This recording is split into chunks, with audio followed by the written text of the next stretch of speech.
All right. Welcome to another edition of Midnight Sports. I'm Laya. And I'm Franklin.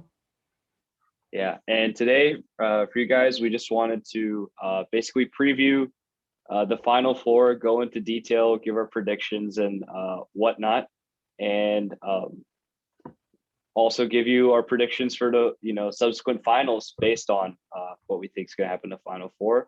And then later on, we'll get into a little bit of Duke basketball. I mean, we're both from Duke and both Duke fans, and there's a lot of news that went on today concerning Duke basketball and also college basketball in general, outside of the Final Four that's going on. We'll talk about that later too. But Absolutely. First, let's get into this Final Four, man. First off, what are your thoughts on just the four teams in general? You like the field? Do you like the crop of teams we got?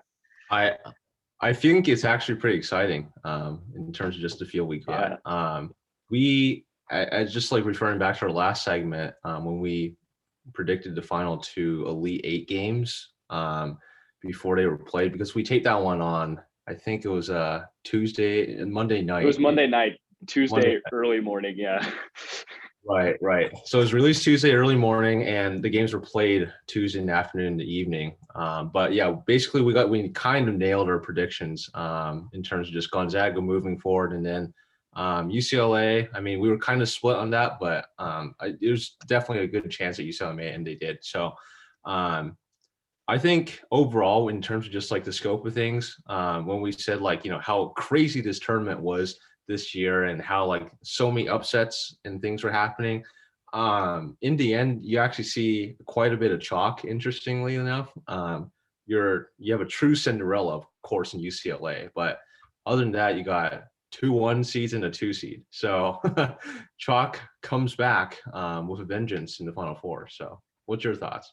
I wouldn't necessarily say chalk comes back with a vengeance, but I think this is a typical Final Four that you would see, because a Final Four is never really all chalk, and it's never really all Cinderellas. It looks like this.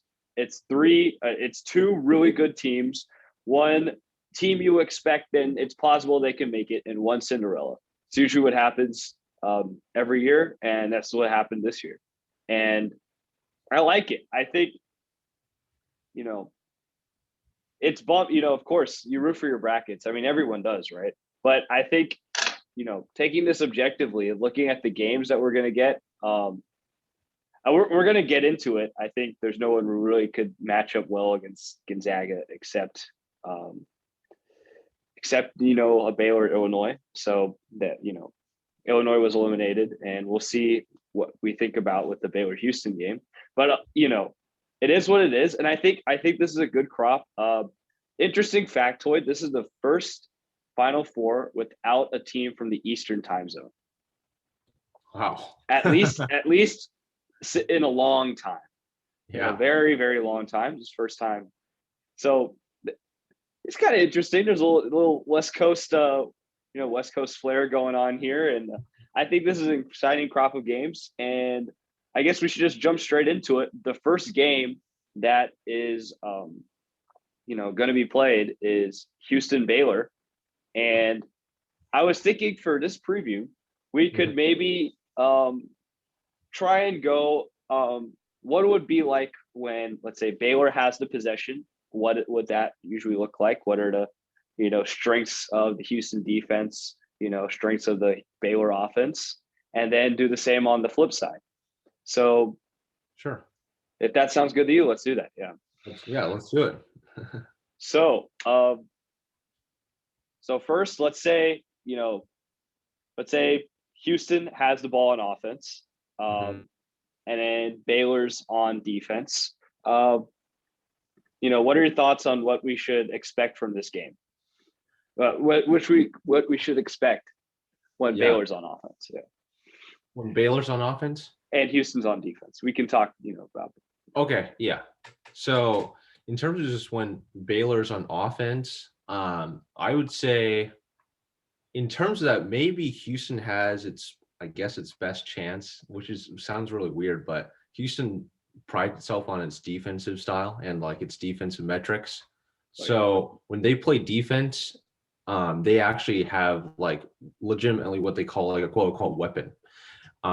They're very stout with their defense, and this game is like key. If they don't stop Baylor and their offense in this game, it's not going to be very close.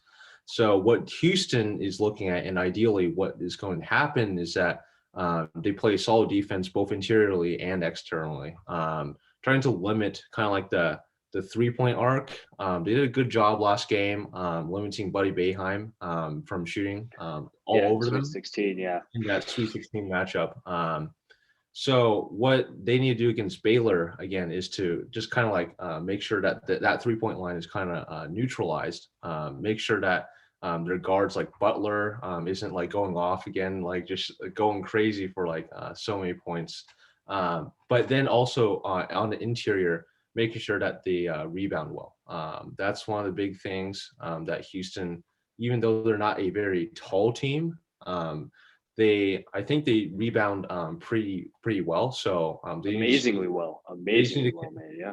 amazingly well. Exactly. So they just need to continue that because against Baylor, one of the things that you need to do in terms of upset, because at this point, we're thinking that it's an upset kind of if Houston beats Baylor in my estimation.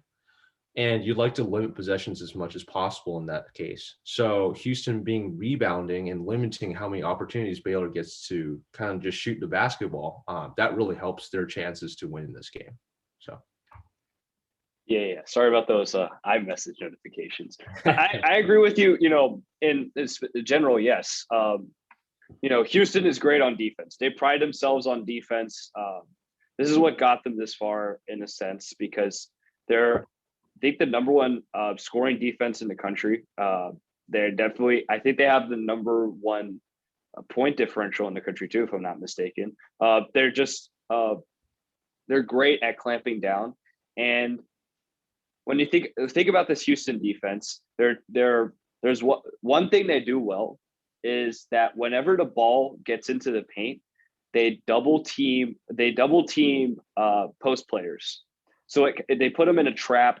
It makes them kind of flustered, and then they end up giving the ball and turning it over. They're also for as small that they are, as you said, they're a great rebounding team. I mean, offensive rebounding, they're even better, with respect to the country, but they're a good rebounding team with Cheney and Gorham, man. They're two good rebounders. And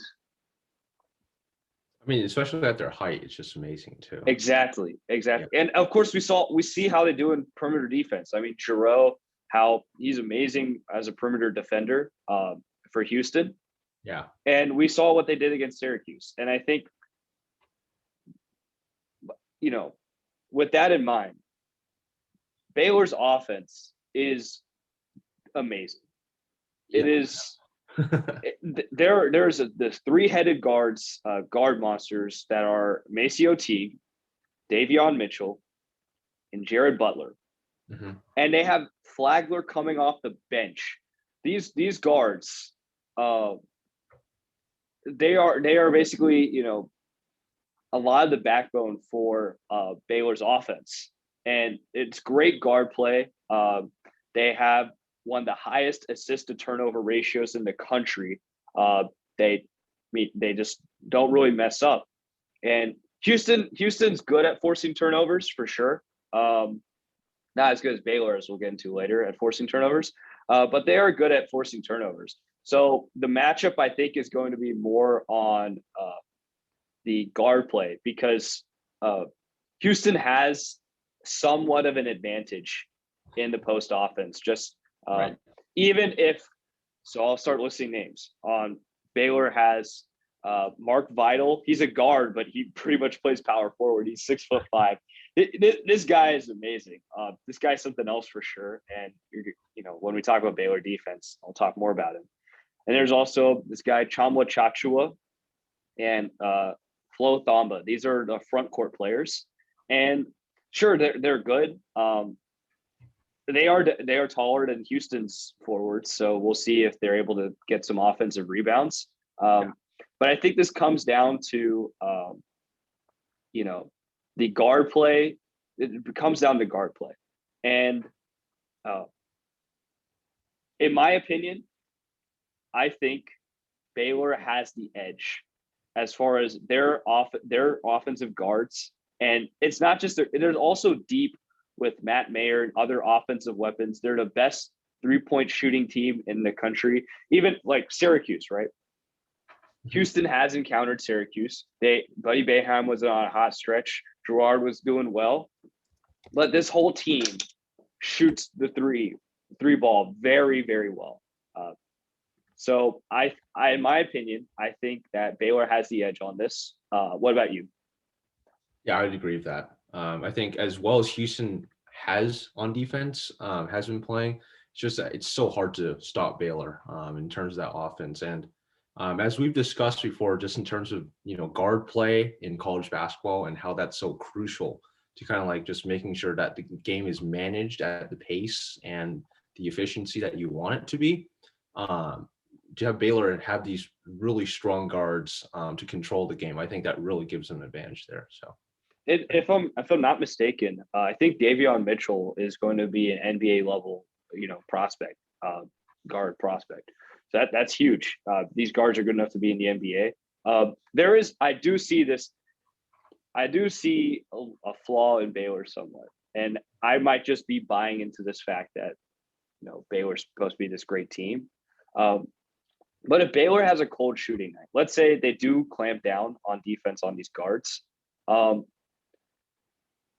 it's going to be kind of hard for them to pivot, just because of how good Houston is on not just perimeter defense but interior defense as well. For example, I can remember this tournament against Villanova, right?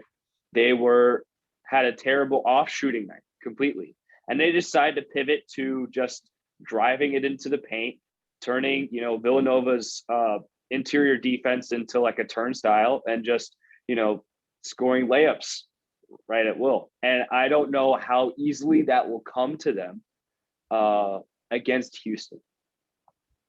That's fair. That's definitely fair. So I'd say, yeah. Only thing I would say is that, when you have like an off shooting night, what you just mentioned about like driving into the paint, they can always like start getting that spark back by going to the free throw line and trying to get as many free throws as possible and getting into rhythm. If not even just trying to outshoot others from the free throw line, just get those opportunities, because those are always like those important points to, one, get you back in rhythm, but two, to keep you in the game, basically. So those are like two key things to always just like focus on free throw shooting. And since they have strong guards, I think that helps them too, since most of them are relatively okay free throw shooters as well. So. Yeah, exactly. And I think, also Houston defense is just fundamentally sound. They don't foul too often, but correct. Of course, anything can happen.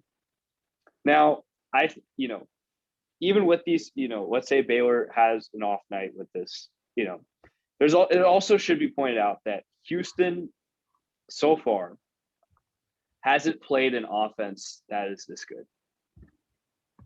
Correct. Like, period, this whole year. They're great on, but this is another type of offense.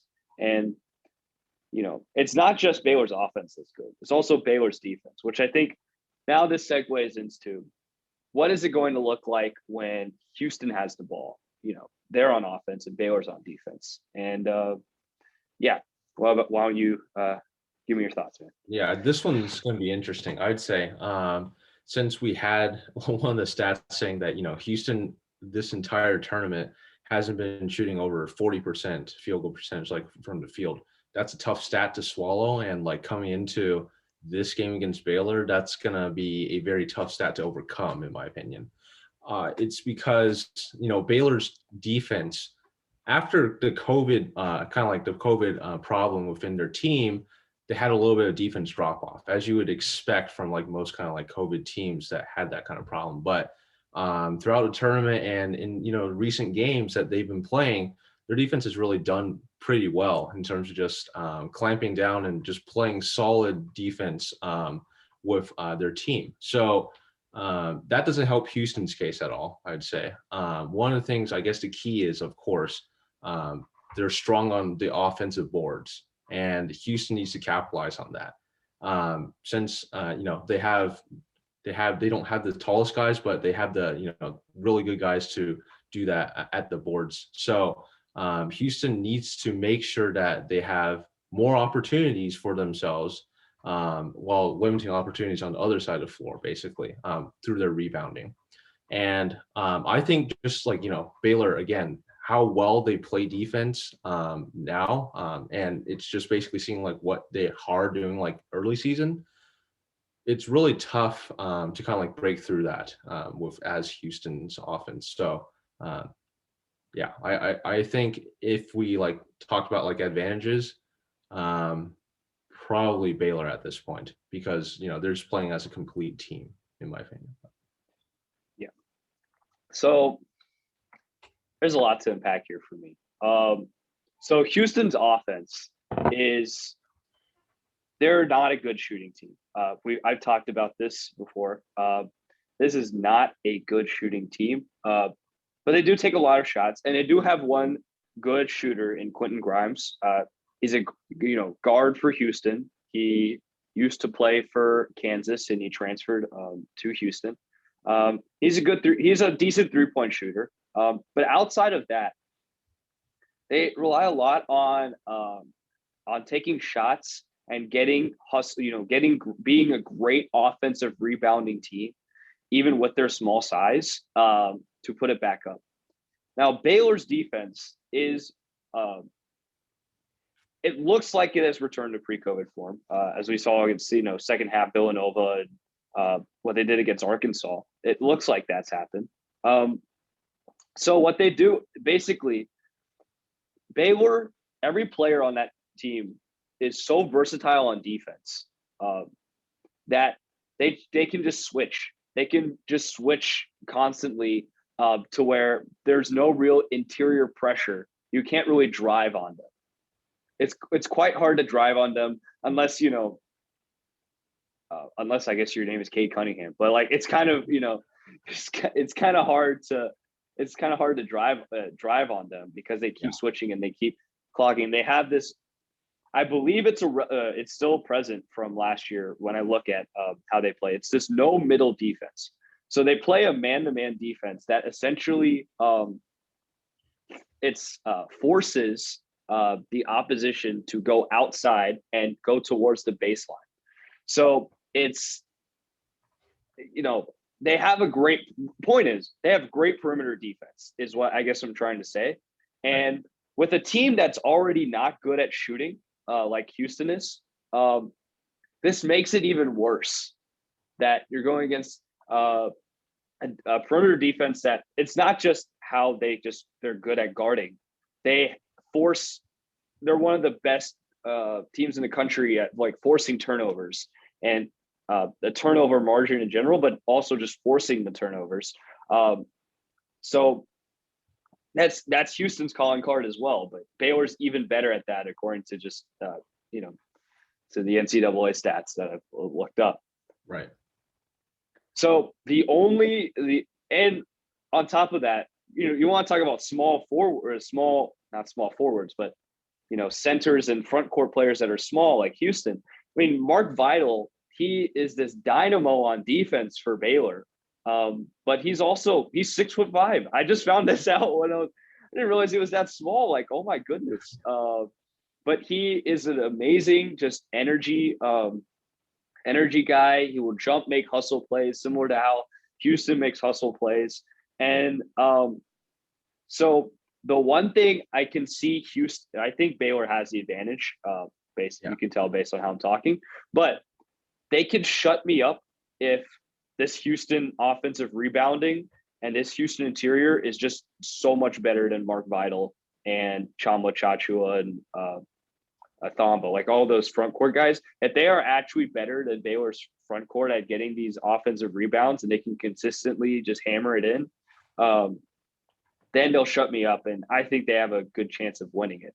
But I think that is less likely to happen just because we've seen like how Mark Vidal is able to, even though it's amazing, he's able to just, I wouldn't say neutralize, but somewhat shouldn't say, I guess dictate, but do extremely well on defense against these bigger guys. So I think, when we take an overall view on this, I think, when Baylor's on offense and Houston's on defense, I think, I lean towards Baylor, but I could see that going either way if Houston continues this amazing run on defense. But I think Baylor has a much bigger advantage on defense and when Houston's on offense. Agreed. Definitely agreed. So I guess like in terms of just, moving towards the overall prediction, what do you think is going to happen? Is it going to be a close game, not a close game? I think it's going to be a close game just because, again, there is I could see a possibility of Houston winning. I mean, there's a reason. I mean, BPI is kind of sus sometimes, but I think let me check just to make 100% sure. I was checking my phone actually. I'm pretty sure that Baylor has a 53% chance of winning and Houston has a 47, which is pretty much 50-50. And the line, even though the betting line is it's Baylor 5, so it's actually decreased. It's gotten to, Houston money has got on it. So I think it will be close. But because I can see it going either way, I just think if you play the odds and, likelihood, I think more times than not, Baylor is going to this Houston offense isn't really sustainable. And I think Baylor's defense is going to take advantage of that. And I think when you have Davion Mitchell and, this Baylor offense of having all these guards and they have so much depth. It's beyond just the fact that they are good guards. They have like great bench forwards as well, like Matt Mayer. They have depth to where Houston's bench team comes on. I think Baylor's bench team on offense could have the definite, I shouldn't say definite, but could have the advantage over Houston.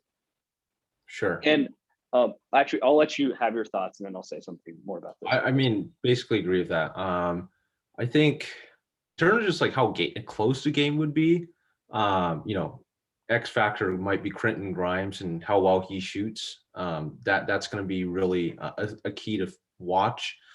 But I think like just based on what we've seen and, how suspect I would say Houston's offense has just been this tournament, I just really think that it's going to be hard for me to say that Baylor doesn't win by, at least like maybe like 9 or 10 points. But again, it could be close again, like as you said, but at this point, all indicators point to Baylor winning by comfortable margin. So I would, if we had over under 10, like we usually do, like double digits, I'd definitely say single digits. I think this game is single digit. I think when you have both teams that are good on defense, it just comes close. Yeah, that might be true. It comes close. But the point I wanted to make overall, Houston, this tournament, they've had the easiest run to the Final Four in, I think, recent memory. I'll just say that at least. I want to say all time, but I'll just say recent memory because I'm only 20, man. I've only watched for so much. I've only amassed so much knowledge, but they have played nothing but double-digit seed teams. Right. And they almost lost to Rutgers. Like that was a miracle that they didn't lose to Rutgers. Should have lost to Rutgers. They should have lost to Rutgers. Yeah. You look at that team versus what Baylor's done in this tournament. And they've made their path seem just as easy when it really hasn't been. Like they just played and they've in a sense dominated every team they've played so far, that it makes it seem like it's easy. So sure. I think that alone should tell you something. Plus, I know on previous I've said maybe we should be wary about comparing conferences to each other. But there's something to be said about the fact that Baylor has 2 losses and they play in the Big 12, and Houston has 3 losses. They play in the American, and Baylor has played a tougher. My memory serves correct. I think they played a tougher out of conference schedule, and I know they were supposed to play Gonzaga. That got canceled. Right. I think they were supposed to play Tennessee, and that got canceled. They played Illinois. They played Illinois. What am I talking about? Exactly. Yeah, they played Illinois. So and they beat Illinois, right? So they've had these, and I also think if we believe that Baylor is back to at least pre-COVID form, you know, we were talking about how Baylor pre-COVID form, how can you stop this team? Yeah. And yes, Houston is good. I think, seeing Houston play defense is, phenomenal and just like, wow. But I think there's something to be said about, Baylor's offense and defense. Absolutely. And I'll give you another stat. So, we talk about Ken Palm a lot. I can tell you that, in Ken Palm, Baylor's third on offense, Houston's seventh on offense, and then defense, Baylor's 28th and Houston's 8th. But just by predictive metrics, Baylor is higher ranked than Houston, so Baylor should be favored to beat Houston. Yeah. But there's another site called Bar Torvik, and they do similar efficiency ratings, but you can actually see when the tournament has started. So you can see what are the most efficient teams since the tournament has started, and Houston, out of the final four teams, is actually the least efficient team, or adjusted offensive and defensive efficiency. They're the least.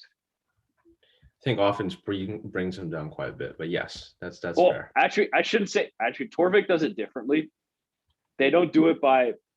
They do have adjusted offense and adjusted defense efficiency ratings, but they don't add it up and have a total score, like not add it up, but they don't have just an adjusted efficiency metric like you would see in KenPom. They have the stat called Barthag, which is that what is the chance that they can beat a Division I team? Yeah. So just an average Division I team, what's their chance? So they put Baylor at 97.78, and then they put Houston. Houston has the lowest out of the final four teams, I guess is what I'm saying. Gotcha. If you just took from the tournament start date to now. So that's a telling stat too, in my opinion. So we'll see. So I guess the takeaways are, Baylor should win this if their guard play continues to do well. If their guard play continues to do well, if they can get some some rebounds at times, and if their defense holds up to pre-COVID form. Houston can win this if their defense is just, above and beyond, still, just amazing. And if, Chaney and Gorham, they on the offensive glass just, kill it. Right. That's All right. So I think we should move on to the next game, Gonzaga, UCLA. This is gonna be a fun one, man. This is gonna be, I think, fun one in the sense it's just you got the Cinderella, you got Gonzaga, the powerhouse of this, this UNLV, 1991 UNLV of this year, the 2015 Kentucky of this year. You got the Cinderella in UCLA. You got the rematch of the Adam Morrison, heartbreak game. All of this stuff. I think it's fun in that sense, but. Yeah. So I guess if we do, we did the same thing, going back and forth. Let's say when UCLA has the ball on offense and Gonzaga's on defense, give us your thoughts about that. I think one of the things that Gonzaga, just like going forward with Gonzaga on defense, main thing that jumps out to me is that they just need to continue pressuring their guards and getting turnovers. I think they generated a good amount of turnovers against USC, really pressured their guard really well. So Isaiah White, USC's point guard, was playing lights out actually for most of the tournament run, and they shut him down, like literally shut him down when Gonzaga played against USC. So putting just like pressure on their guards and generating that turnover, that's a big key there. And then also just cleaning up on the glass. I think that's just like making sure that UCLA, they I think Gonzaga's definitely got better at rebounding there also against UCLA. So that's definitely important. Of course, shutting down Johnny Juzang, that's going to be a big task. I think Gonzaga would be up for it. They probably should rotate a few guys to, guard him. But in terms of just UCLA's kind of like path towards success on the offense side, yeah, again, X factor here again. I would say Johnny Juzang. How well does he do against Gonzaga's defense here? Because they're going to throw a lot at him, and they know he's the best player, and he needs to show up. It's going to be a tall task, but if you've gone this far, you just need to show up again against one of the best defenses in country. And then also just making sure that you get, clean possessions and like making sure that you get your place and get good looks at baskets, because I just feel like Gonzaga is always very feisty on defense, and they will put a lot of pressure on you. So if you succumb to that, then it's not going to be a very close game at all. But you'll see by halftime basically what's going to happen. So yeah, I wanted to propose this possession first, because there's going to be a long thing on Gonzaga's offense that I can go on. So I think it's important to just say, Gonzaga's defense is good. They are top 5th in KenPom. Like this team. Let me just say this: this team overall, Gonzaga, they have the best efficiency metrics of like in the KenPom era since 2002. That means they have been the best college basketball team since 2002. This is the best college. This is better than 2015 Kentucky. That Karl-Anthony Towns, Devin Booker, Harrison twins, all that. You hear all NBA fans geek about 2015 Kentucky. This is better than that. This is better than 2012 Kentucky. This is better than 2010 Duke. This is the best team. Yeah. And it's not that close in the KenPom era. It's not that close. So I just want to preface with that by saying UCLA will have to do a lot on offense. They're gonna have to, yeah. to like, sure, they can have success on this side of the floor. I'll talk about that. But unless that has to supersede so much on what they do on the defensive side, and I'll talk about why that is. But let's just, like you said, Johnny Juzang, clearly the focal point, the best player. He's, the guard. You'll hear about him a lot, on the podcast, not podcast, but the telecast. And, he's been a name that's really popped off, he's a Kentucky transfer, and he's just playing really well. He's got the ability, he's got the pathway to become an NBA player because of this tournament.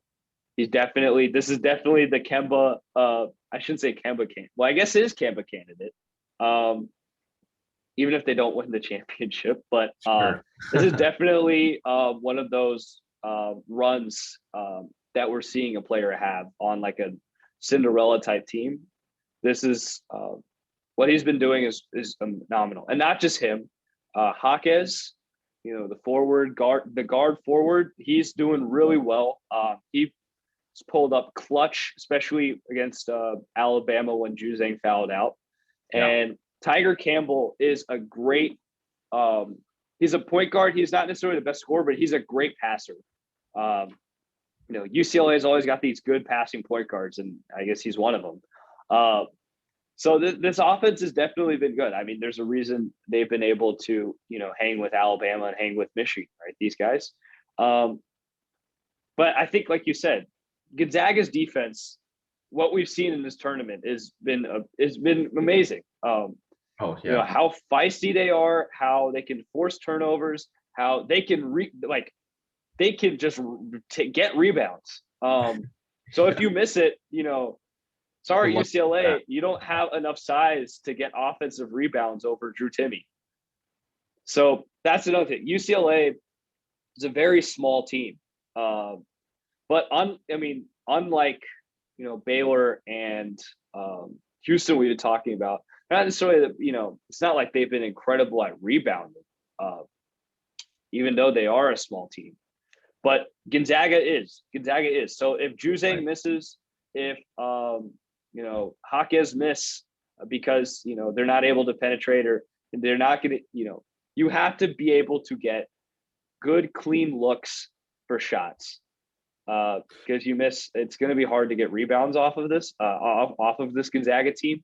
But getting open shots is hard to do against this Gonzaga team alone. Absolutely. So I think Juzang could have a great night again. We'll see.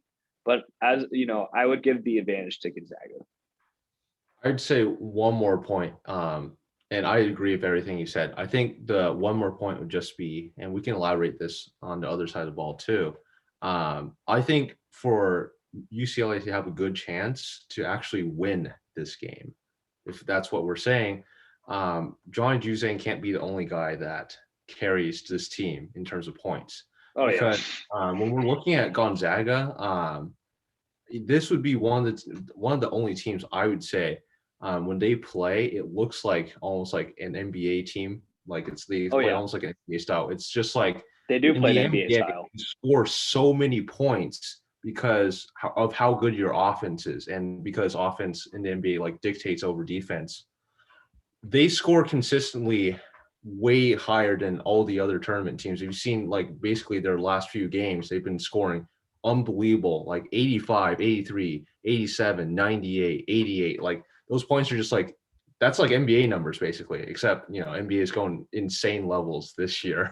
Yeah, I mean, you have 40 minutes. You have 40 minutes versus 48 minutes. So I feel like if you could prorate it, it could get there, yeah. Basically. And so in in last game for how UCLA won against Michigan, Juzang basically carried with 28 points. The next highest was Tiger Campbell with 11.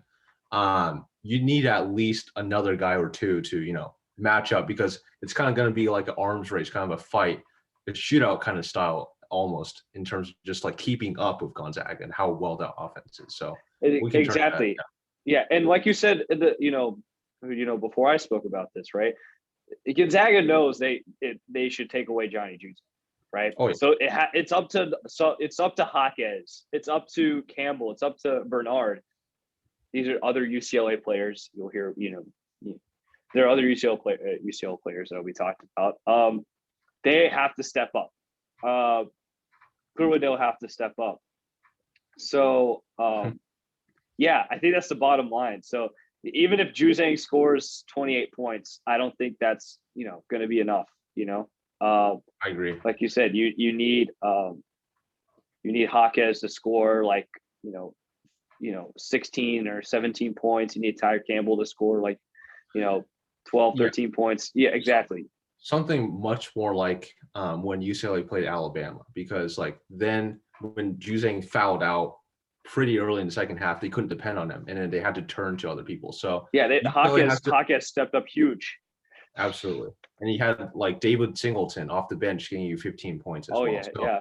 You just need to adopt that mindset that that Juzang is going to be targeted by Gonzaga exclusively during this game. So you got to have all your other players step up, including your bench. So, yeah.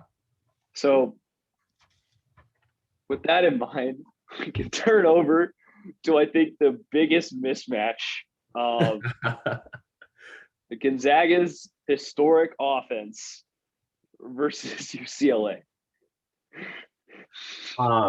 Well, honestly, I'd like to probably hear your thoughts on it. Mostly, I really, for me, it's not too much to say because how good they are. So give me the soapbox. Okay, so Gonzaga runs an NBA type offense where they have multiple sets. So this is, if you want to learn more, again, Hoop Vision 68, such a good YouTube channel. You want to know X's and O's. This is basically just me kind of explain that in a way. And then you could just look on the out, you could take a bigger look at it and then also see what's going on with this Gonzaga offense. So Gonzaga, Drew Timme, let's just start out with this. They have two NBA lottery, at least one is lottery-ish. he might get a lottery, but they have, and one for sure lottery player. They have 2 NBA lottery players on this team, and Jalen Suggs and Corey Kispert. Jalen Suggs is this athletic point guard. He is super fast. If there is space for him to drive, he will drive. If you give him an open look, he can shoot. He is a total package. He is a great passer, setting up spacing. It's amazing. You got Corey Kispert, who is just a great 3-point shooter, and on top of 3-point shooter, he's just a great small ball forward that's able to create space, and that's huge for them because that allows their interior man Drew Timme to go bonkers. A primary thing that they focus around is basically Drew Timme. He's been there for since freshman, for a long time. He's a senior. Same thing with Corey Kispert. So they run these high-low actions where they'll get Timme the ball and he'll just go to work. And what they can do also is that they have Jalen Suggs, Joel Ayayi, Andrew Nembhard, Corey Kispert, and Drew Timme. So Corey Kispert's at the 4 at this point. This is a small ball lineup that they have. And this is an insane lineup. It's the college basketball versions of the death lineup in Golden State death lineup. Right. Because they're so fast, quick. They can pretty much all shoot threes. That they create so much spacing that it's just a nightmare for defenses to handle. And they can just score. They just get efficient 2-point shots. And if you leave them open because you get misassigned on defense with your switches and everything, Corey Kispert's open for a 3, or Suggs is open for a 3, or Ayayi's open for a 3, all these players. Now, they also have a great big lineup. So you take Nembhard out, now you have Suggs at the point guard, you have Ayayi at shooting, you have Kispert at small forward, you have Andrew Young and Timme at the 5. And then they can just out-rebound you and bully ball you. And then Timme can just go to work like he did on the Moby Butters and all these players, right? So they can beat you. To simplify it enough, essentially, is their offense is so versatile and talented. These players are so athletic and quick, and they're all great passers. As Who Fishes Escape puts it, in their small ball lineup, they essentially have 4 ball handlers that can play like 4-point guards. It is phenomenal what they can do on defense. And I think, taking all of that, I think the biggest mismatch in this game is going to be Drew Timme on Riley.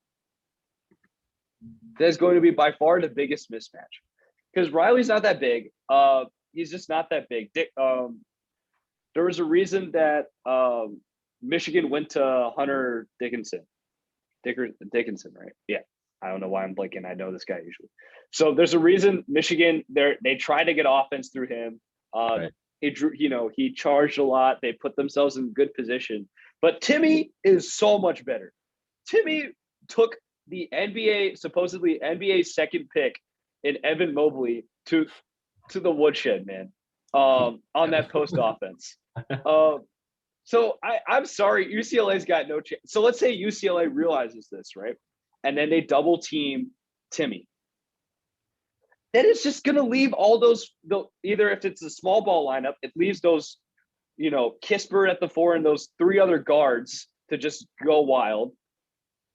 Or like you could just do, Timme can just pass it to, you have 2 bigs in Andrew Thomas and Drew Timme that can overpower you. So I think there's just in every way, Gonzaga can just overpower you on offense. This is an NBA offense with some NBA caliber players. Put it that way. This is an NBA offense with some NBA caliber players playing in college basketball. There's a reason why they're by far and away the best offense in the country for the team that is not necessarily that close, but by far and away in the Ken Palm era, the best team in college basketball. Absolutely. I don't have too much to add to that. I mean, you basically did it all there. Maybe just like a few stats. I'm looking at one of the websites I really like to look at before the NBA draft. It's called NBADraft.net. Gives you like basically a updated rankings every week of, you know, who's going where and like projected picks. Yeah. Gonzaga in total in the 2 rounds has 4 players going in the NBA draft this year. So they have Jalen Suggs going number 3 overall, Corey Kispert going number 9 overall. So that's so 2 that lottery pick. He is a lottery pick then. Yeah. You go Joel Ai in the late first round in number 27, and then Drew Timme in the early second round. So you have 4 players going to NBA draft projected this year, which is just insane. It shows how good Gonzaga is. And you know, like I think Laya really covered everything. I really don't have anything else to say. Just good luck. Just keep your prayers up if you're UCLA. Because I think Drew Timme and company are just coming to town, and you can't really do anything about it. So these are NBA caliber players on, you know, yeah, essentially, yeah. So this is why when we talked about UCLA's offense before, like there's a reason Franklin brought it up that you know, can you keep you up? can't just have Johnny Juzang. You have to have everybody else firing because inevitably Gonzaga is going to have everybody firing. Unless you just let Drew Timme score all of the points, which he will do. Right. If you try and do it that way, then easiest mismatch I can see in this game is Drew Timme against Riley against whoever they put at the 5. That's the easiest mismatch. And then if you double team him, then that allows other people to score. That's the thing. Yeah. So just I think team. yeah. So I think overall you can tell by our tone. If we take a bigger picture look at this, this should be a blowout. Yeah. This should be a blowout. Nice. This was a nice run for UCLA. If UCLA wins this would be the biggest upset. I think. I think in tournament. I don't know if this is so bold. I think in recent tournament history, I'll say recent. I'll just say everything is recent. Sure.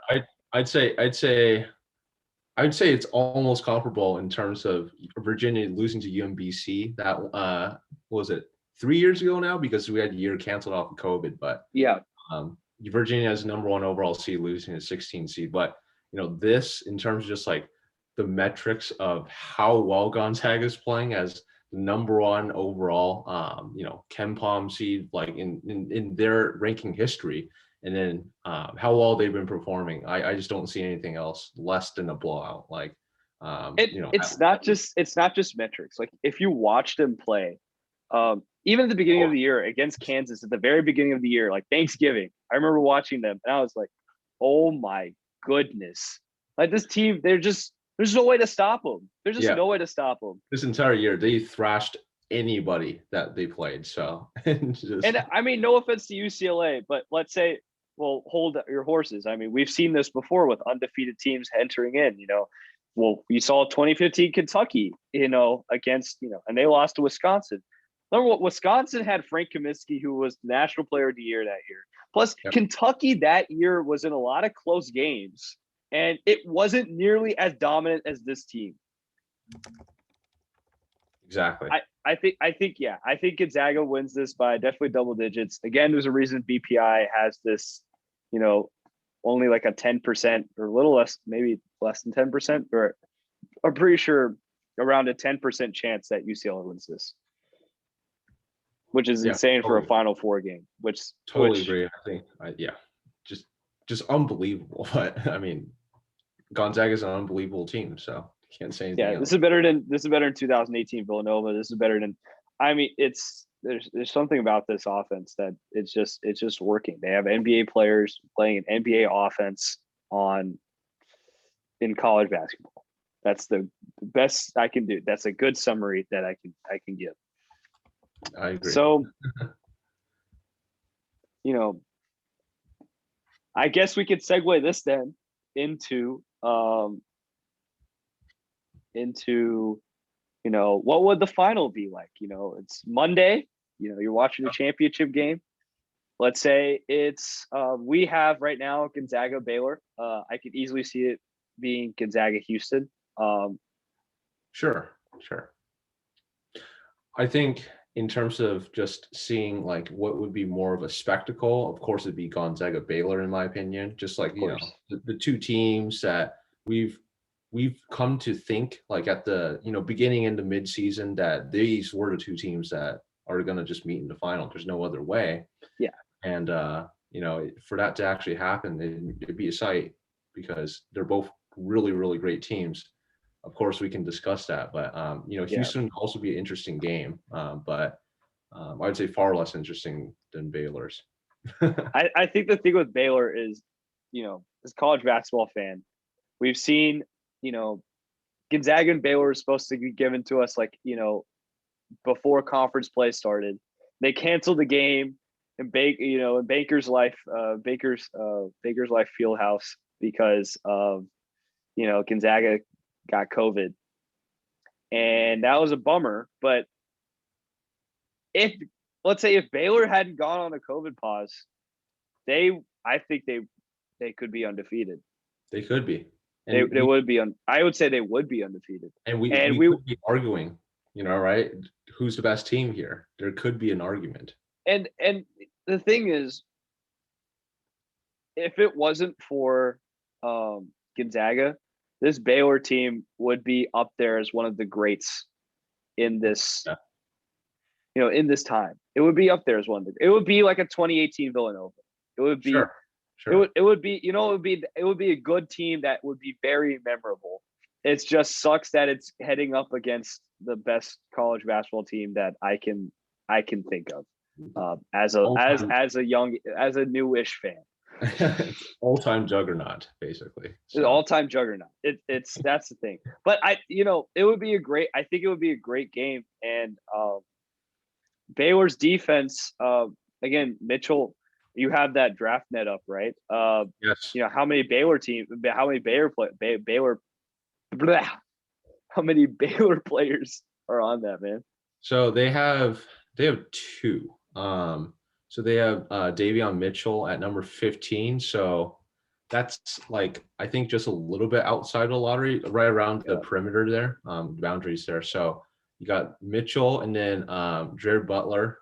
He's in the early second round. So those are your two guys from Baylor. But. Yeah. So yeah. So it's. I mean, that means that this is a great game.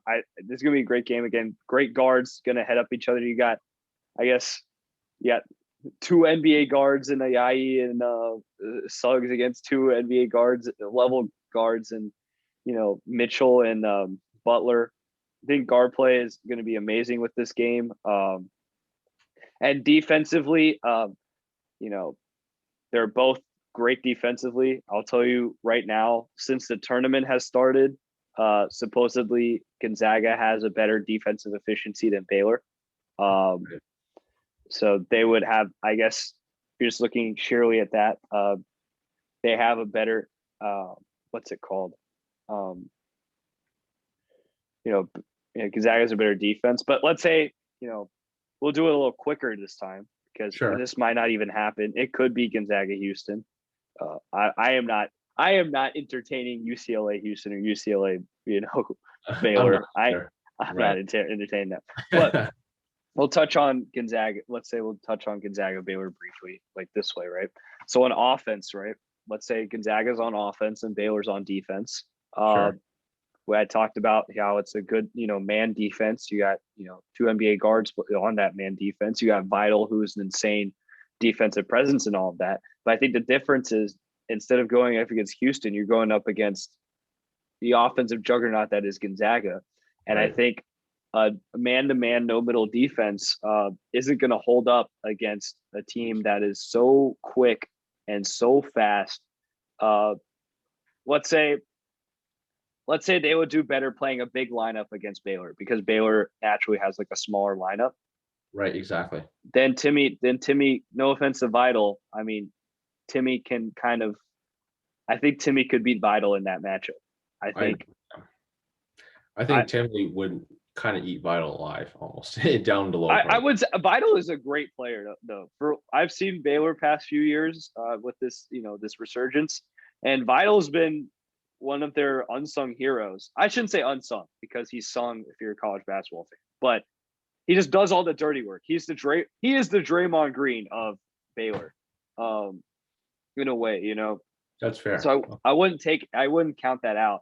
It's just the fact that I think Suggs is going to be so talented. It's the Cade Cunningham thing. The same way Cade Cunningham was able to beat this Baylor defense, even though that was, you know, just coming off the COVID pause. He's able to find passing lanes, able to distribute the ball, and, you know, not get flustered by this super great perimeter defense.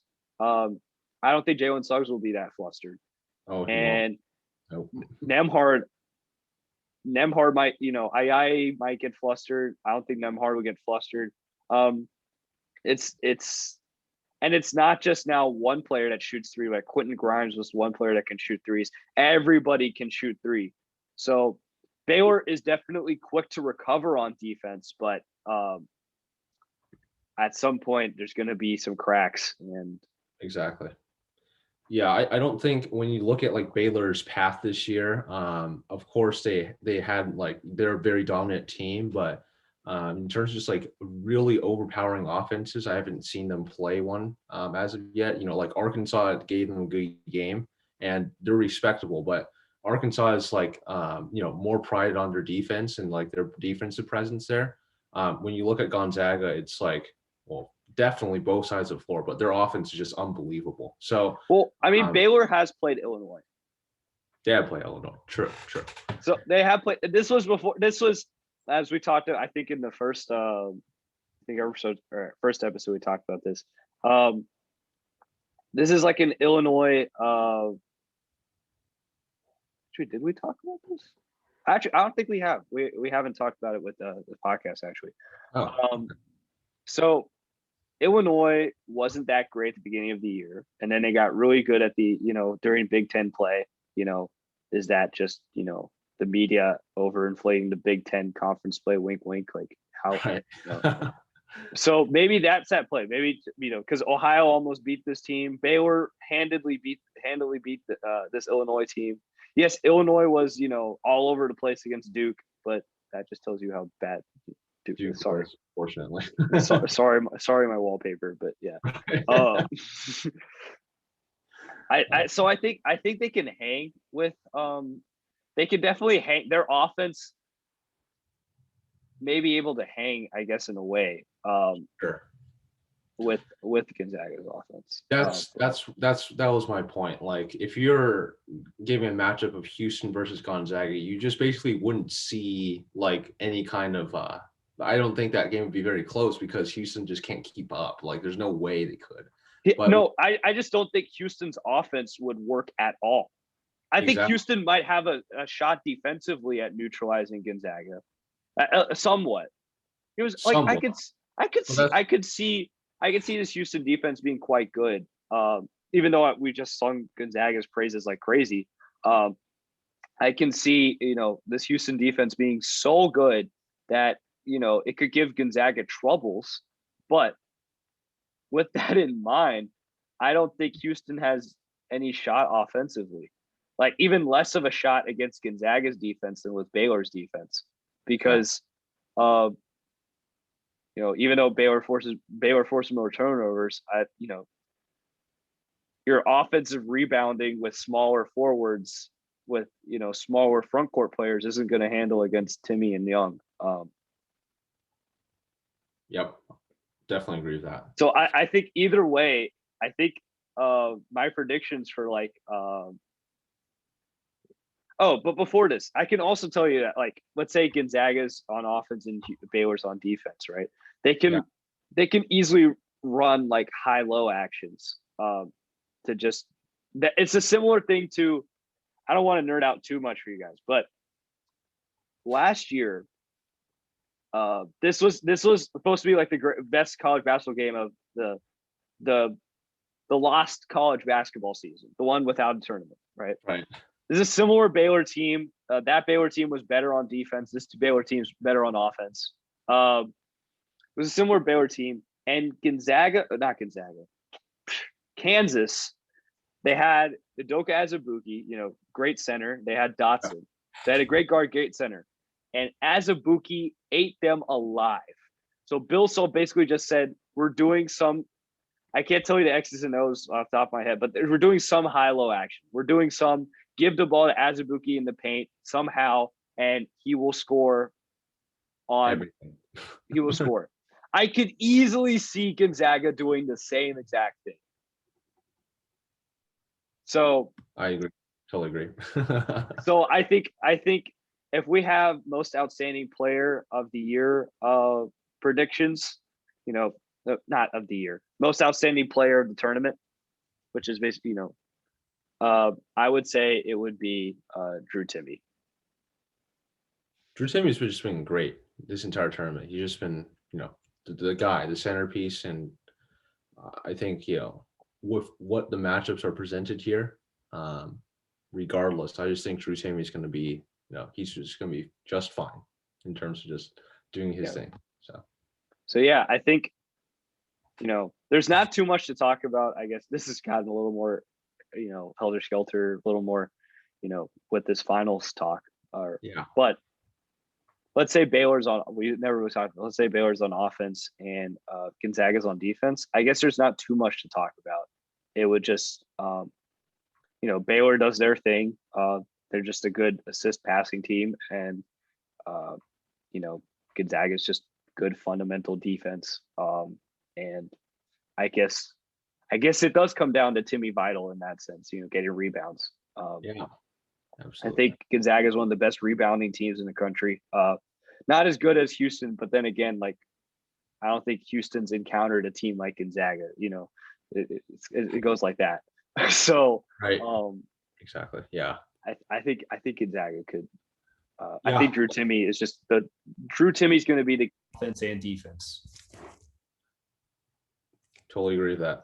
Yeah, it's just I just see, in a national championship matchup, Baylor would give Gonzaga the best chance, the best game probably. Yeah, because their offense could somewhat hang. You could see because their offense is much better. Yeah, right. In terms of a realistic thing, that's the only game I'd see maybe it'd be around a 10-point or a little bit lower than 10-point victory for Gonzaga. Against Houston, I'd be pushing at least 20. That's why I wouldn't say 20, man. Let's pause on 20. I'd say at least 10 if it was against Houston. I'd say around 10 if it was against Baylor. Okay. I'd say more than 10 against Houston. I guess I'd say more than 15 against UCLA. I guess we should. Houston's better than UCLA, so I mean it'll be a little. Yeah, close. I mean I just like UCLA's offense more, but yeah, that's true. Yeah, but UCLA's defense is going to be non-existent. No, for UCLA. I mean Mick Cronin, what UCLA has done up to this point is amazing. Not just with this tournament, but this season. They lost their best player, ACL. I don't know if it's ACL, but he has season-ending injury. One of their rotation players, Hill, I believe, forward, he left the team. I think it was for personal reasons. Unlike a certain player that plays for, back there.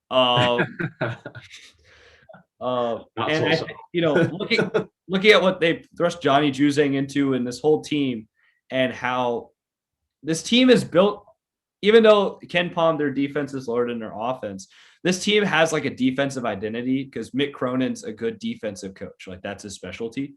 And right. You can see that. You can see they've been able to stay in games because they've been able to hold their opponents to low, think about the fact that Michigan played so bad, right? They scored less than 50 points. This defense is good. I just don't think this defense has any chance compared to, to exactly. Yeah. Just don't. So yeah, I think, that kind of wraps up our, pause. Unless you have any, thoughts or anything you wanted to, talk about with this Final Four, man. That's about it. I think it's just going to be a great weekend. Stay tuned, of course. And after it, we're gonna tape our reactions and show you what our thoughts are about, what happened. So that will probably be after the national championship. Actually, perfect. So Yeah. get all our thoughts on Monday night. good weekend of sports. So yeah, it will probably be less likely to talk about the Final Four at that point. I think it will all just be like, this is the championship game. We might be singing the praises of Gonzaga. We might be saying, well, this is what we got. It's like a math problem that didn't add up. Like what happened here? But there's a typo here somehow. like, what? UCLA wins it all. What? Right. So I guess with that in mind, we kind of promised you a little talk on the other college basketball news. I guess first, we were remiss to not talk about the fact that Roy Williams retired. I don't know, man. I think he says in his conference, like he said in his statement or conference, I forgot where, but yeah, I read that's he's just not the guy for the job anymore. And he's old. He's I think 70. He's going to turn 71 soon. he is and old. Yeah. Beyond that, I think from a basketball sense, if you're looking at it the past 2 years, I would say, a little before that, I think he realizes, like, because the NBA trickles somewhat down to college basketball as far as scheming is concerned, that his type of offenses are outdated. That could be true. I just say, like, overall, in terms of just Roy, those past 2 years, just like, dealing with COVID and just like tough seasons for UNC as a whole. It's definitely worn on him a lot, and just like adapting and changing to all this and all this tough time. He's like realized there is stuff after basketball to pursue, and it isn't all just about coaching. And good for him. I mean, it's definitely tough news. I thought honestly it was like an April Fool's joke because of course today's April 1st that we're taping this, that he retired. We never know. Maybe tomorrow he might come out and say psych, but I think it's pretty true that he is retiring. So it's for the years we've had, our fiercest rival in UNC playing basketball. It was a great rivalry, and we enjoyed having those tight games and getting stressed out. But salute to him. He's been a great coach. Yeah, definitely. I mean, he's won 3 titles, man. That's huge. I think he's amazing. Yeah. So yeah. And what would you say that would do? What would UNC's outlook be for the future in terms of him departing from the program? I mean, it's UNC. It is one of those programs. You got to admit it, right? This might be blasphemous for me to say as a Duke fan. But it's like the biggest basketball program there is. Yeah, it's basically a big brand. Yeah. It's become bigger than UCLA. It's become bigger than Kansas. I think when you think about like this is a school Michael Jordan went to. Think about all of that aura behind it and what Roy Williams at least brought to it. I think it's just you got nowhere really to go but up. I shouldn't say nowhere to go but up because you're already here. But like, yeah, I don't see this like crashing down. Okay. Yeah. Yeah. I personally say like, like it's going to be a transition period. So I'd say, the next like maybe couple years, they'll be fine because Roy's already recruited all these recruits and they've committed to North Carolina. And barring that they don't transfer, they still have a lot of talent on that roster. So there shouldn't be a concern there. But I think afterwards, when you have a new coach and a new program in, it's going to be like, it's going to be a little tougher to recruit players in some ways. Of course, the brand's still huge, so that's not going to be that big of a problem. But compared to what Roy set the bar at, it's going to be a little bit tougher. So there might be a little bit of middling in terms of like record wise and how they work, but you know, long term they're still fine. I actually disagree with that Really? because like what I was saying a little bit earlier, I mean, no offense to Roy Williams, it worked out for a bit, but his kind of, you know, at least for offense, like the way he could, like the teams were constructed, the way it schemed it around, it felt like they were just crowding the lane and not getting a lot of space. I think UNC right now is the biggest coaching vacancy that's left, right? Oh yeah, definitely by So far. You have your pick of the litter, in a way. I mean, like this is a job that, like I've talked to you about this, you know, separately, right? Yeah. Let's say we were talking about like, well, if let's say Coach K retires at some point, would Brad Stevens take Duke? And I was like, yeah, you would take. I think you would take Duke over. Duke basketball is, I mean, one of the biggest brands for sure. UNC is up there, especially like I said Brad Stevens because Brad Stevens wasn't, you know, he was somewhat on the hot seat. I don't know if he still is or not. Kind of. We'll see. Not really. I think he's probably fine. But I like him. I like him as a Celtics fan, but and I think Danny Ainge does too. I just don't know at some point if like the fan base gets, us. I'm not from New England, but people who are fan of New England teams like me, you know, sometimes can get a little arrogant and a little restless. But what was I going with? It's one of those jobs that like I would see like if Brad Stevens wasn't having, you know, was kind of a little kind of turbulent in his current position. If he was, then he would take. Sure. Or it's like one of those positions that there's no you get your pick again. You get your pick of the litter. I think, you know, let's say Nate Oates from Alabama wants to go there. You know, he could go there. Certainly be a step up. I just think like, you know, whatever it shakes out to be, it's still going to be a great coach that, you know, occupies. Exactly. Which is why I don't necessarily think it's going to be like a rough trend. Like it might be a little different kind of having these current players maybe adjust to a new coach's philosophy. I mean, there's probably gonna be a lot of transfers. I mean, Walker Kessler was already going to transfer to Gonzaga. So like you kind of started to see the crumbs fall. But I think if you have if you have a great coach, and there's a lot of great coaches in college basketball right now, and UNC is open, to be like, hey, you know, I'd love to coach there. It's one of those places.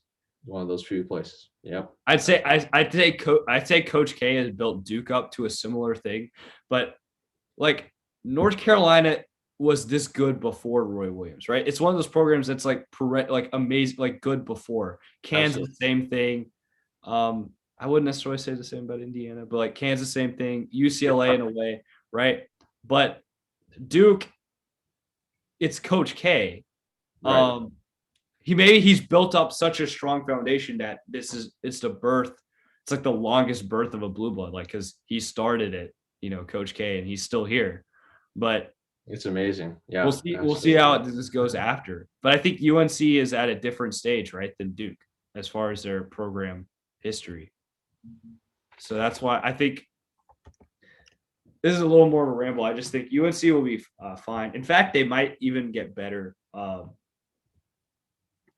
So okay, yeah, that's rough to hear as a Duke fan, but I guess like I kind of like, you know, agree to disagree a little bit, but I understand where you're coming from. I just think like, you know, UNC won the championship 4 years ago, so like they're not that recently like, you know, removed from like great success. They've always been like a great program. So I just see them, you know, I just think it's very difficult to fill shoes of coaches that like, you know, 4th all time in wins in college basketball D1 history, 3 national titles. Guy's been coaching for like 40 some years, 48 years of him, right? It's going to be a pretty tough, you know, shoes to fill, but I just think they'll still be met with great success. It's just what you get. Oh, I definitely agree. It'll be big shoes to fill. I guess how well they do depends on like what coach they get. I mean, it's like thanks, Captain Obvious, but it's going to be a harder transition if you're getting like an upstart from a mid-major conference, or somebody that's not someone that isn't like a big name. Like for example, Chris Beard went to Texas, right? Let's say that's another news that happened. I don't have too many thoughts on that other than that happened. But let's say Chris Beard went to UNC, right? I don't think that would be a hard transition in a way, because I think Chris Beard's already shown he can do this in a big conference, and UNC ACC Big 12. If we're being honest, it's not that much different, Sure. And so what am I trying to say? But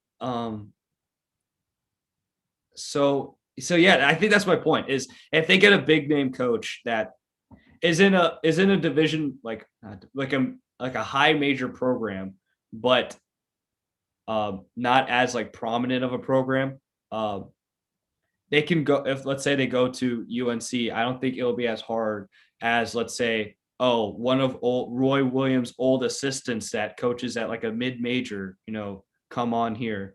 It's like the same way with let's say for Duke, like John Shire became coach when K retires. Right. That would be a hard transition, right? I just don't think UNC is going to do that. I don't think UNC is going to pull a move like that. Sure. So that's why I think so. It is like thanks, it depends on the coach they get.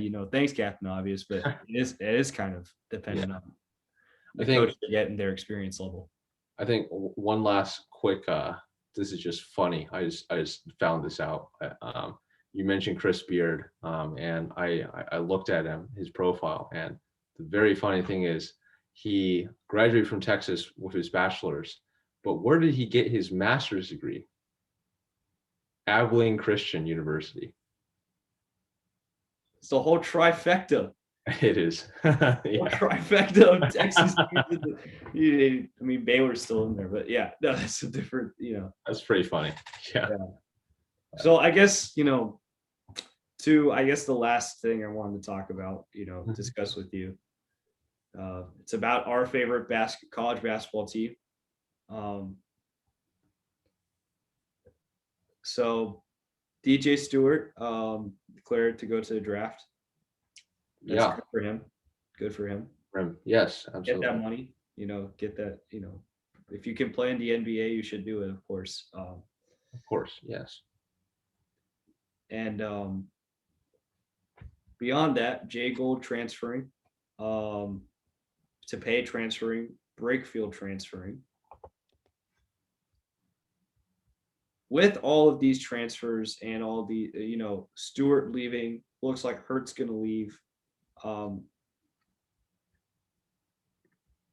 I guess I wanted to give my take on the fact that I'm a little worried about Duke next year, and just wanted to get your thoughts on it, because the starting five, it looks like next year, with the people who have officially committed as of now, we don't have a real true two, unless you say it's Wendell Moore. It would be Jeremy Roach, Wendell Moore, the Griffin, Paolo Banchero coming in, and Mark Williams. And that, I am worried about that starting five, because you need shooting in this. You need shooting in, today's college basketball game, and just, to be a, team that is championship or bust for the most part, as Duke is every year, as we're insatiable fan base. Absolutely. I'm just kind of worried about the construction of this team. Now, if we get Keels, sure, we might talk ourselves into that could be better. But Keels is, he's from the same high school as Jeremy Roach. And Jeremy Roach, he played well. He definitely he played well at times. I think he was just as insatiable, like kind of not insatiable, but I guess it is insatiable, as a Passionate. demanding Duke fan. Yeah. I was a little disappointed in Jeremy Roach, and I'm just I hope Jeremy Roach just takes that next step. But if not, I'm kind of. What are your thoughts on Duke next year, and if we should press the panic button or not, man? Sure. I think it always sucks to not have like continuity in your team. That's always been like a point of issue for Duke in the recent years, since like we've really adopted a little bit of a one and done kind of strategy. Not a little bit. Kind of. We have, yeah. Right. So like, just going after the top recruits and then shipping them off after a year. And just like that lack of continuity has kind of like hurt us really in terms of just establishing good chemistry and having that veteran presence to go for long tournament runs, because that's all ultimately what we as Duke fans would like to see, is Duke to win another national championship. That being said, I think, what we have coming in next year, just the sheer amount of talent is amazing. It's one of the best classes we've had in some time. It's like very, very strong class, lots of size, good forwards. I would say keep your eyes peeled tomorrow. So day we release it, which is today, Friday, April 2nd. Trevor Keels is making an announcement about where he's going to play. And Crystal Ball says that he is leaning very heavily towards Duke, an 88% Crystal Ball leaning towards Duke. So that's great news for us. I think one of the things is that, seeing that DJ Stewart is declaring for the draft gives a perfect vacancy for him to fill. So when you have like an established role, one of these players want to show that they are going to, do well on the college level and be recognized for that. So their NBA draft stock can go up. So he has that chance to do that at Duke now, because he will have a good role and good minutes to play. And then the other one, of course, me and Laya have been talking about this a long time, Patrick Baldwin Jr. At this point, it's kind of hard to see him it's like a really hard sell for him to come back to Duke. I think he might play for his father, but hey, there's always a chance out there, and we all know that he is a very talented player. And if we can get Patrick Baldwin, I think, I guess in the eyes of the talent level, will be fine. But I definitely, it sucks to lose that, like, continuity and, people that had been in the brotherhood for a few years that know what the system is like and, can really mentor these young players into becoming better players here with the program. But yeah, I mean, I could see this construction being somewhat like a 2018. I guess it would be 2018, like a Marvin Bagley. Although I'm not saying Mark Williams is a Wendell Carter. I could see you just have a similar strong front court, and then just hope that Roach and Keels. Well, Keels will be a freshman if he comes. I guess that is a true point. I think DJ Stewart leaving definitely helps, increases the odds that Keels comes here. I just don't want to take everything into, as certainty, or take things for granted, because it wasn't too long ago that I thought, it was for sure Baldwin's going to come here. So that's why I'm being a little more.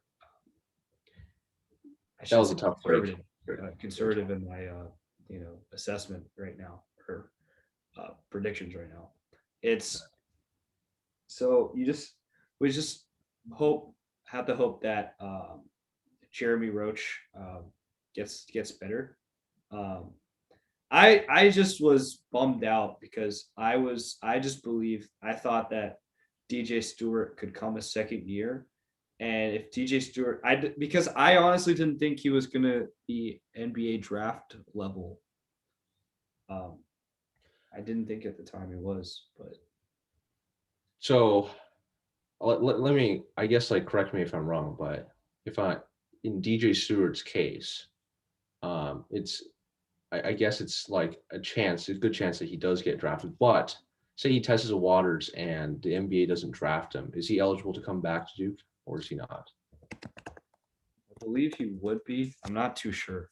I believe that is the case. There are like Duke players in the past have done that, and they've come back after the NBA passed on them that in that year's draft. So there is a chance again. Right now, in terms of just the I guess the NBA draft and the mock draft rankings, the only I guess Duke player that is projected to be picked is Jalen Johnson. That's the only Duke player that's projected to be Really? Yes. Not even Matt Hurt. No, there's no other Duke player in the NBA mock draft at this point. So Wow. yes. So, there's an outside chance that, these players that don't, get drafted in the NBA option to come back to Duke. So I mean, for their sake, I hope they get drafted because absolutely. Right. NCAA, it's kind of dumb that they don't play players, and you got to think about their livelihoods and all of that. But as selfishly as a fan, man, if Matt Hurt could come back, That'd be amazing. that actually be amazing. I just thought it was a foregone Matt's going to get drafted, but if he's not even projected to get drafted, he's not projected at this point. No. Huh. I guess maybe there were like players that did super well in this tournament that kind of kicked him off. Well, and the big thing is there's a lot of players that are playing both in the G League and also playing overseas. So those are the players that I just remember at like when what's it called? Like when the regular season was going on, you would see at the bottom, ESPN, the college basketball, they would show like projected at this spot, projected this spot. He was always, from what I remember, he was consistently projected as a second rounder, late second rounder. So I guess it finally got kicked off. I shouldn't say. Yeah. I guess he just got kicked off because maybe Johnny Juzang's like coming up and like, remember, look at me. And then Drew Timmy's right. I'm not just some big center. Like I'm actually, I'm beating up on Evan Mobley, guys. Like, absolutely, yeah. Man, I know we already talked about that, but the way he just. I can't believe I thought that Evan Mobley would make. I guess I can believe that I did it because a lot of us did. That Evan Mobley, he's supposed to be the second best player. Some people might say he's better than Cade Cunningham, right? And he just gets. I mean, poor guy. Like Drew Timme just took him.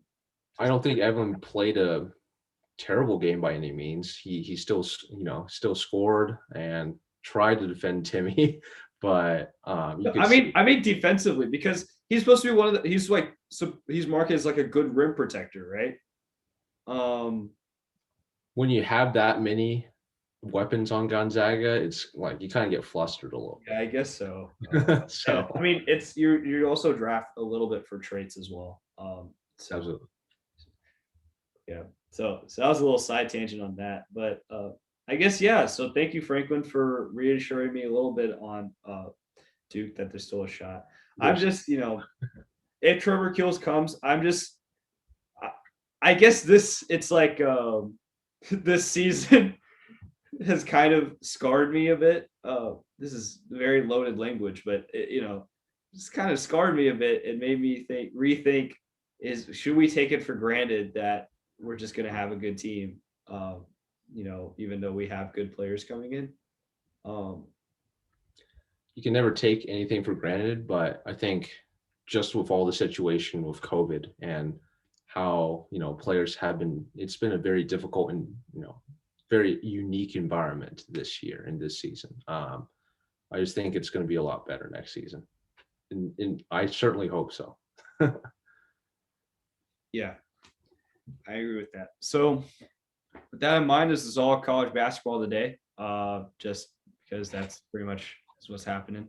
Next time we talk, it'll be like a reaction on college basketball, the final, and that's probably the last you'll hear about college basketball for a while, So absolutely. Yeah. But thank you, Franklin, as always. And yeah, see you guys later. Yeah, thank you. And of course, just give us some feedback. Tell us how we did, and then what you'd like us to speak about in the future. Because transitioning to different things. Of course, we always got all our sports on tap. But if there's anything that you'd like to hear us talk about, just let us know. And feedback is always appreciated. I mean, opening days today, man. It is today. Yeah. The day was today. A lot of stuff happened. Baseball's heating up. We can get into that a little bit, cursory wise, but Absolutely. Yeah. All right. Have a good night, everybody. Okay. Yeah. Good night. All right. Bye-bye.